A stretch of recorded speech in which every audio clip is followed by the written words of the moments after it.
Good afternoon. My name's Holly Anton. I'm an integrative psychologist here at the Institute for Health and Healing in Santa Rosa. And you are joining today on the week 4 of a series of talks on applying mindfulness-based techniques and methods to decision-making, particularly when the decision-making is difficult for some reason. For some people, it's difficult because it's an important decision or it's a complicated decision. For others, decision-making in general is a real challenge. And one can get stuck in an endless cycle where you either don't make a decision, make one and then change your mind really quickly, or avoid thinking about it.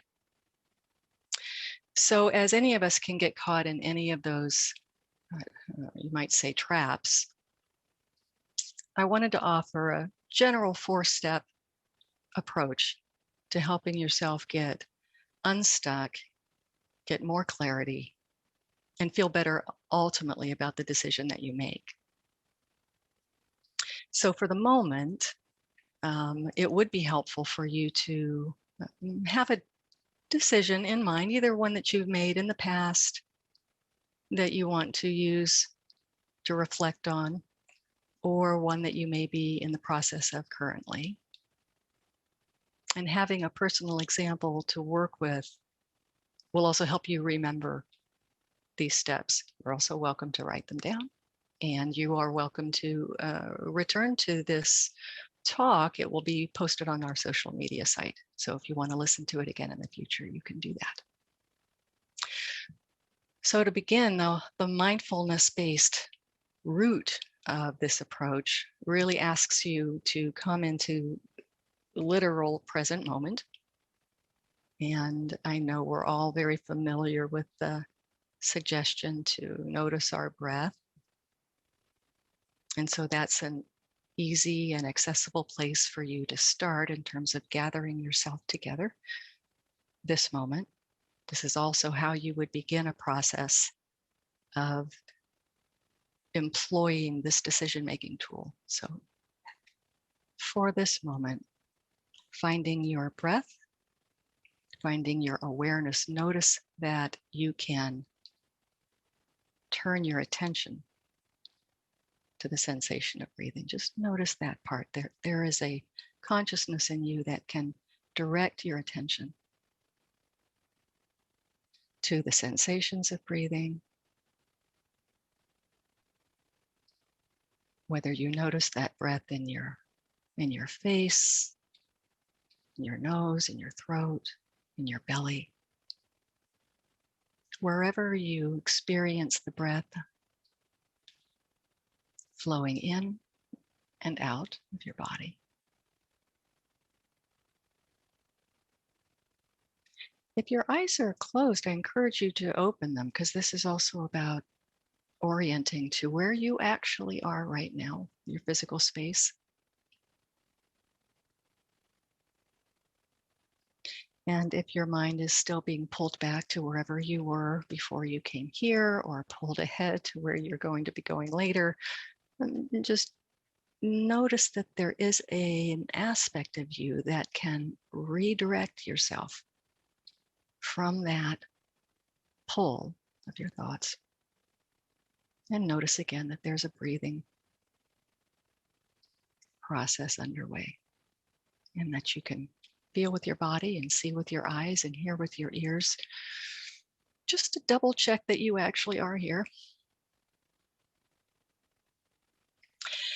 Now, the steps of the decision-making tool, this mindfulness-based decision-making tool, it does start with this grounding practice as just a way of being able to begin.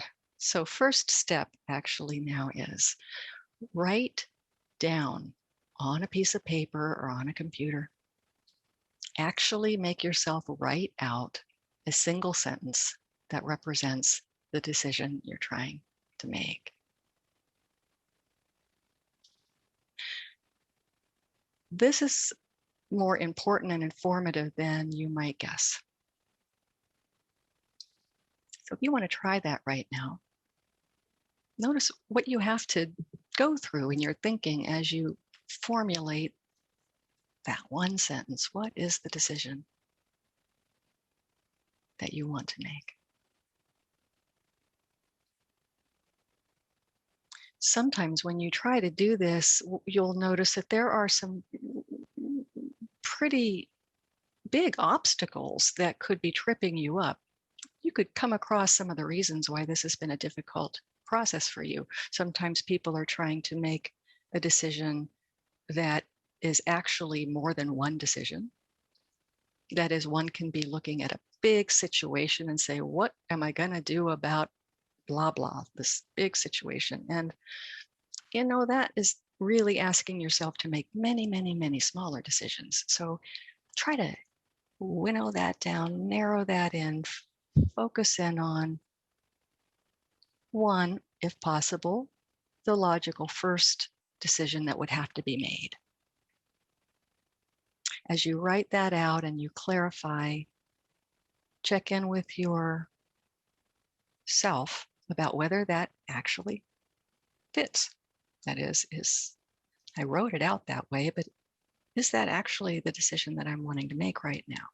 So take some moments to check in with yourself in the present moment. And so there's a tool number 2 on this, is once you've written that decision out and you take a look at it, use your 3 ways of knowing to just double check this decision. I mentioned 3 ways of knowing. There's 3 ways of encountering reality. We have 3 general approaches, you might say, that we just come with. It just comes with the hardware. We've got a rational brain that has facts and figures and memories of past experiences and fantasies and predictions about future and whole cognitive process. We also have an instinctual gut, or you might say an emotional mind. And its focus tends to be extremely immediate. It is very much how you just feel about a thing at this particular moment. You might call it instinctive, you might call it emotionally rooted. It is important, even though it may be transient, even though you may say, oh, my gut tells me a lot of different things. I'm going to suggest that you look at that decision that you wrote out and just see what your gut has to say about it. Doesn't have to make sense. It's just how it feels. Often the gut's going to be considering things very immediate, like how comfortable am I with just the thought? How comfortable am I with this decision or with the choice that I'm leaning toward? What does my gut say? Is it pulling back? Is it worried? Is it scared? Is it frustrated? Is it excited? So notice what your gut says. Yeah, we've got that thinker, we've got the cognitive process. We'll get to that, but not yet. Gut reaction. I'm going to bring your attention to your heart space. Metaphorically, the heart space, let's just say, considers the importance of how your decision may affect you in your relationships. How you feel about it from an interconnected, relational, caring about belonging with others, probably caring about what others may think of you or your decision. Just noticing that again. From the mindfulness perspective, we're just noticing, not judging, not trying to make this different than it is. But from your heart, take a look at that decision you're trying to make. And anything that your heart has to say about that, whether the decision that you've written down fits, whether your heart has any preferences or any directions, what choice would your heart make if it could?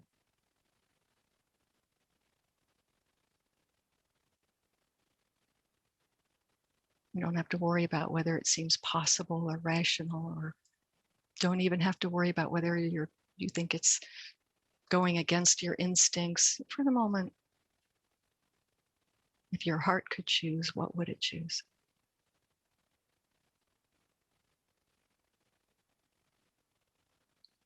Breathe with this for a moment. Drop into the gut again. What does the gut have to add now? If anything, it's your gut feeling about the choice that the heart wants to make.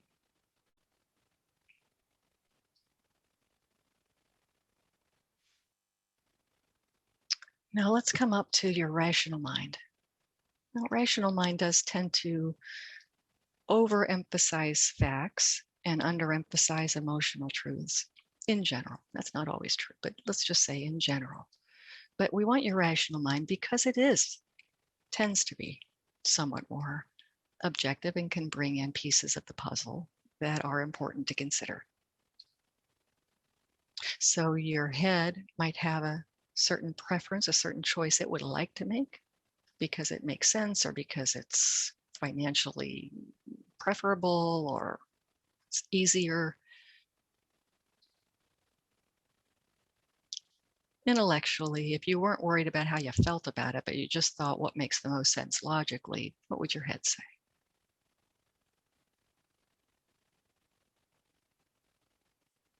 Now take that, if you've got a sense of that, take that back to the gut. What does your gut have to say about that one? That possibility, that choice.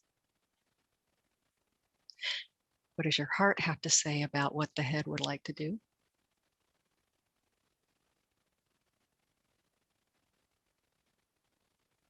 And now holding these three perspectives, maybe they give you roughly the same direction. Maybe they don't.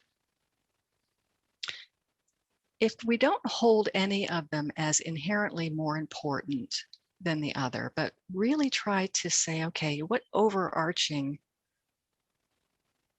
what's the bigger picture that all three of these senses of mine is pointing to? So one way of getting kind of unstuck is to, in this sense, acknowledge that you may feel, of course, more than one way about it. And that is one of the things that can make decision-making difficult. Rather than feel like that's a place you have to stay and be stuck, though, getting very clear about what these differing opinions within yourself, what are they? And what is the point of them? Because there usually is, we can validate each of these positions probably. So checking in with the gut, checking in with the heart, checking in with the rational mind, and then standing back a bit and considering, is there any way of synthesizing these? Is there any way of integrating and getting to the heart of what each of these perspectives is trying to give me? Why their choice is important. So step number 2 is that, checking in with gut, heart, head, standing back and taking that in. Step number 3 is take a look at what your resistance is to what seems to you to be actually probably the best decision for you in your long-term best interest. Let's say you say, okay, I can see what my gut, my heart, and my head are saying. And if I consider my long-term best interest, I think particular choice seems wisest to me, taking those 3 perspectives into consideration. I think this general sense of direction or this choice makes the most sense. Step number 3 is, do you have any resistance to that? What are your fears? What are some of the details that will need to get worked out? What are some of the relational aspects that you may need to work through in order to follow through with that? What kind of thought patterns or old habits might get in the way of you following through with this decision? So that step number 3 is consider your resistances, consider the obstacles. But again, from the mindfulness perspective, we're looking at that with curiosity, with an openness to collaborate if possible, to validate. Okay, some of that resistance makes sense, and I can perhaps do something about some of those things. I can have that conversation with so and so. Maybe I do have to talk to my financial advisor and see if this decision makes sense in that way. Whatever that resistance is, it may point to some good action steps that help prepare you for following through with the decision. As long as you don't get too hung up in those resistances as being some sort of ultimate obstacle. So step number 1, write that decision out, get clear, get specific. Number 2, check in with gut, heart, head, stand back, take a look at those 3 perspectives with the interest of your long-term benefit, where your life is going, where you would like your personal growth to take you, where you would like your connection and your relationships to benefit most from, where you would like your health and your wellness to be supported as best you can tell, long term. Step number 3, notice non-judgmentally what your resistances are. If there's any good advice that your resistance is trying to give you, consider it.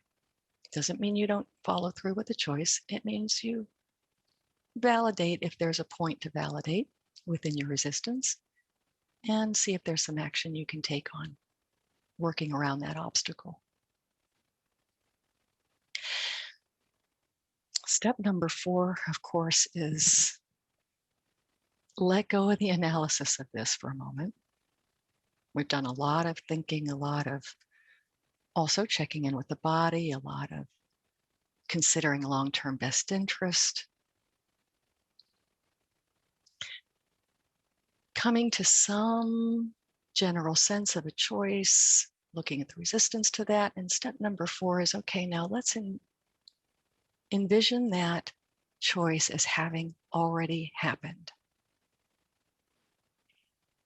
If that decision you're having to make were made right now or were made yesterday, and you chose this option that you've come to, take a moment to let yourself envision and experience how you feel with that choice having been made.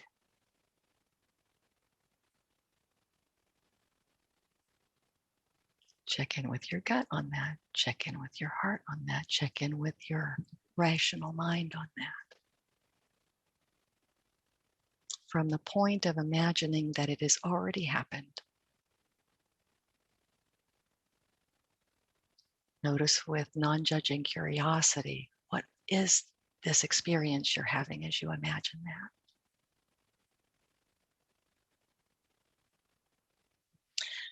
Now take a deep breath.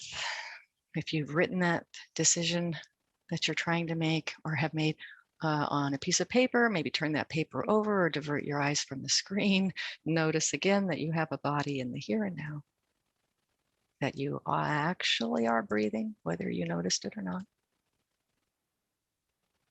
Let your mind let go of trying to figure anything out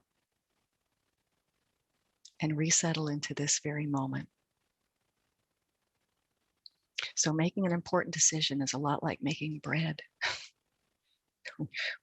Get our ingredients together, we knead the dough, we get the oven ready for it, but we don't put it in right away. We sit. We let it rise. We let ourselves calm down. And then come back to it in whatever future moment, whether that's in an hour or a day or a week, whatever you decide. Come back to it and look at it again. And just again, check it out with your heart, gut, and head. If this is an important decision, it's worth doing this. if you suffer with making decisions on small things and big things, if every decision is something that you feel like you perseverate with, or you go back and forth and it's getting in your way in your life, that can be actually a problem that could use some help. Therapy can help with that. That can be a symptom of things like an anxiety disorder, like generalized anxiety. Doesn't necessarily mean that, but it can. And you don't have to live with that. There are things that help. And you can find a therapist, or let your primary care doctor know that you struggle with this, and get some suggestions from them of who you might work with on it. Thank you for being with me through this 20 minutes of exploring getting unstuck from a stuck decision-making process, using mindful skills, using your full present self. My name is Holly Anton. I'm an integrative psychologist at the Institute for Health and Healing in Santa Rosa. I hope you'll join us again. These wellness calls are available to you noon, and they're also available on our social media sites. There's also a survey that you can fill out that's in the chat box, and I hope you will give us some feedback on that. Once again, thank you for joining me, and I hope you'll join us again.